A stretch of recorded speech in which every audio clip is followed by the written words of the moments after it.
김 박사, 오늘의 키워드 시간입니다. 오늘의 주요 뉴스 키워드로 알아볼 텐데요. 김대호 박사님과 함께합니다. 박사님 안녕하세요. 네, 반갑습니다. 네, 오늘도 5개 키워드 준비되어 있습니다. 첫 번째 키워드부터 함께 보시죠. 오늘 첫 키워드는 뜬금없는 경찰청장입니다. 어제 홍남기 부총리가 부동산 시장 점검 관계장관 회의를 열고 주택 거래조사 방침을 밝혔습니다. 9억 이상 주택 매매 자금 출처에 대해서 의심 거래를 상시 조사하고 또 불법 의심 거래도 끝까지 추적해서 엄중 처벌하겠다는 뜻을 밝혔어요. 예, 요즘 홍남기 부총리의 행보가 매우 빠릅니다. 아주 급박하게 돌아가고 있는 그런 모습인데요. 8월 4일 날은 이 부동산 공급 확대 대책을 발표하지 않았습니까? 네. 근데 어저께 이제 8월 5일 날은 과천이 아닌 서울 정부청사에서 관계부처 장관 회의를 소집을 해서 이른바 부동산 시장 이 점검이라는 걸 했습니다.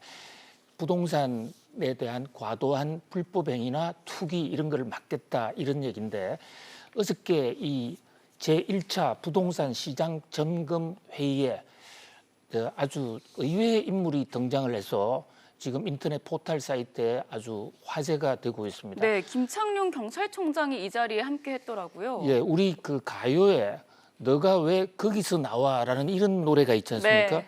거기서 빗대서 김창룡 경찰청장이 왜 부동산 장관 회의에 나오느냐라는 그래서 상당히 지금 이례적인 주목을 끌었는데요.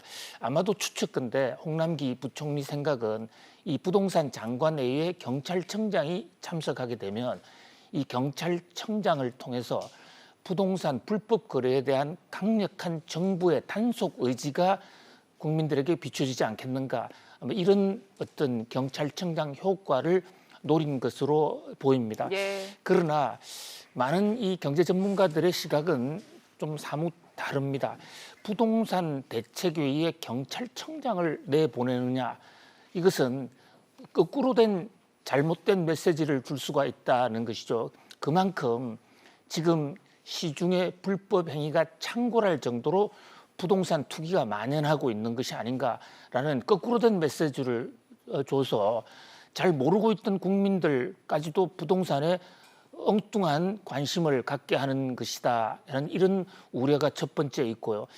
또 하나는 지금 부동산 거래 영역은 아주 순수하게 사적 거래의 영역입니다. 이 사적 거래의 영역에 공권력, 특히 국민들을 압수수색하고 체포하는 그런 상징인 경찰청장을 앞에 끌어낸 것은 국민들을 가상적인 범죄자로 보고 국민들을 협박하고 공갈하겠다는 이런 어떤 오만한 정권의 자세다라는 그런 측면에서 비판적인 시각이 없지가 않아요. 예. 어저께 홍남기 부총리는 특히 9억 원 이상의 이 거래에 대해서는 전수조사를 해서 의심 거래 여부를 밝혀내겠다 이러고 있습니다.